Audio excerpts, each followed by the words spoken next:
사람은 연약해서 주변 환경을 쉽게 따라갑니다. 자신도 모르게 영향을 받게 되는데요. 그러다 보면 믿음으로 현실 문제를 극복할 수 있다는 것도 잊어버리게 됩니다. 물론 우리 힘은 부족합니다. 하지만 하나님께는 한계가 없습니다. 모세도 삶의 무게와 백성의 불평으로 인해서 깊이 지치고 힘들었던 순간이 있었습니다. 그러나 그는 그때마다 하나님께 나아가고 그 문제를 극복할 수 있었습니다. 오늘 말씀은 민수기 11장 10절부터 23절이고요. 그 중에서 21절부터 23절까지 읽겠습니다. 모세가 이르되 나와 함께 있는 이 백성의 보행자가 60만 명이온데 주의 말씀이 한 달 동안 고기를 주어 먹게 하겠다 하시오니 그들을 위하여 양떼와 소떼를 잡은들 조카오며 바다의 모든 고기를 모은들 조카오리이까. 여호와께서 모세에게 이르시되 여호와의 손이 짧으냐 내가 이제 내 말이 내게 응하는 여부를 보리라. 아멘. 오늘 말씀의 제목은 능력의 한계를 만났는가입니다. 모세는 백성이 장막문에서 우는 소리를 듣고 깊은 괴로움에 빠지게 됩니다. 백성들이 하나님을 원망하며 모세를 원망했기 때문입니다.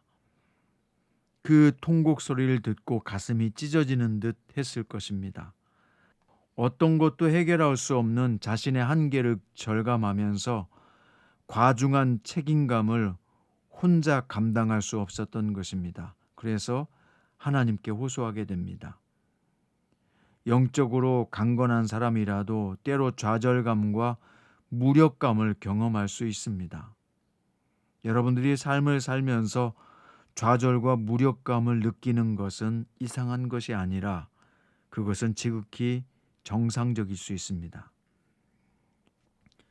바로 그런 순간에 성도는 어떻게 해야 할까요? 하나님께 나아가야 합니다. 기도로 자신의 심정을 솔직히 아뢰고 주님의 도우심을 겸손히 구해야 합니다. 자, 이어서 하나님의 응답으로 하나님은 무거운 책임감을 호소하는 모세에게 장로와 지도자가 될 만한 자 70명을 뽑아오라고 명령하셨습니다. 그들과 짐을 나눠지게 하시겠다고 약속하신 것입니다. 하나님의 일은요, 한 사람이 혼자 감당하기에는 벅찬 경우가 많습니다. 이 일을 나누는 것은 힘을 모으는 지혜로운 방법이죠. 교회도 마찬가지입니다. 교회가요, 몇 명의 사람들의 헌신으로 세워갈 수 없습니다. 모든 성도는 하나님이 주어진 자기 역할이란 게 있습니다. 심지어 작은 아이나 나이가 드신 노인들까지도 작은 일도 할 수 있습니다. 그것이 어떤 일이어도 교회를 세우는 일이라면 그것은 가치가 있고 의미가 있는 일입니다. 자신이 맡은 역할을 별것 아닌 것처럼 생각하지 말고 소중히 여기시기 바랍니다.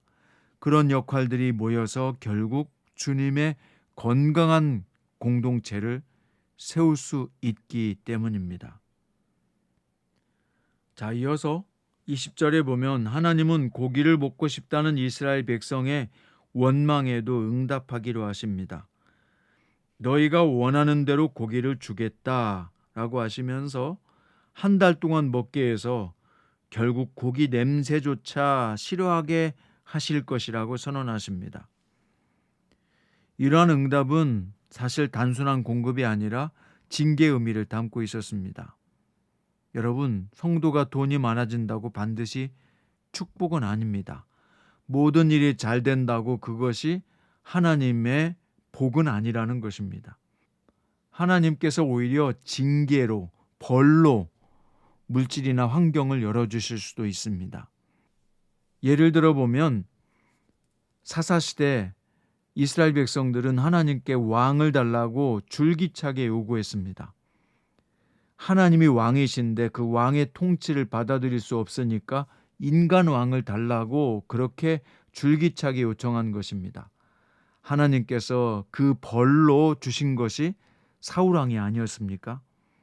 사울왕을 왕으로 둔 것이 하나님의 벌이었던 것입니다. 오늘 여기 본문에서도 하나님께서 고기를 주어서 배불리 먹이겠다는 것이 사실은 벌이었던 것입니다. 성도는 자신의 욕망을 채우기 위해서 하나님을 시험하면 이런 결과를 맞이하게 됩니다. 자, 마지막으로 21절부터 22절에 보면요.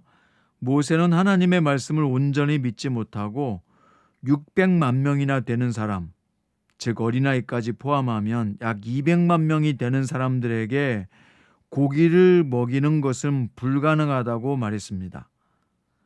그는 현실에 매몰되어서 하나님의 능력을 잊어버린 것입니다. 우리가 상식과 상황에 따라서 현실적으로 대응하는 것은 매우 중요한 것입니다. 하지만 하나님의 능력은 그 모든 것을 초월한다는 것을 결코 망각해서는 안 될 것입니다.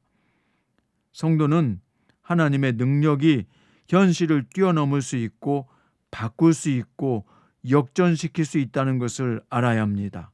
확신해야 합니다. 하나님은 우리의 한계를 넘어서 일하시는 분임을 기억하며 오늘도 믿음으로 사시기 바랍니다. 하나님은 답답한 모세에게 말씀하시기를 여호와의 손이 짧으냐 내가 이제 내 말이 내게 응하는지 그렇지 않는지 보게 되리라 말씀하십니다. 이 말씀은 하나님의 능력을 의심한 모세에게 주시는 강한 도전이자 위로였습니다. 하나님은 당신의 능력이 인간의 한계를 초월함을 분명히 알리셨습니다. 오늘 우리에게도 같은 모습으로 나타나시며 말씀하십니다. 사랑하는 성장 큐티 가족 여러분, 우리에게 모든 것이 막혀 있을지라도 그것이 불가능해 보인다고 할지라도 하나님께는 길이 있습니다. 방법이 있습니다. 하나님께는 해답이 있습니다. 하나님의 손이 미치지 못할 곳은 전혀 없습니다. 말씀의 결론입니다. 본문에 나오는 모세 이야기는 우리의 삶에도 동일하게 적용됩니다. 하나님은 어제나 오늘이나 동일하신 분이기 때문입니다. 우리 능력은 제한적이지만 하나님의 능력은 무한하십니다. 그러니 현실의 무게에 눌려서 좌절할 때에도 우리는 살아계신 전능하신 하나님께 나아가야 합니다. 하나님은 우리의 한계를 아시며 우리에게 필요한 도움을 주기 원하시는 분입니다.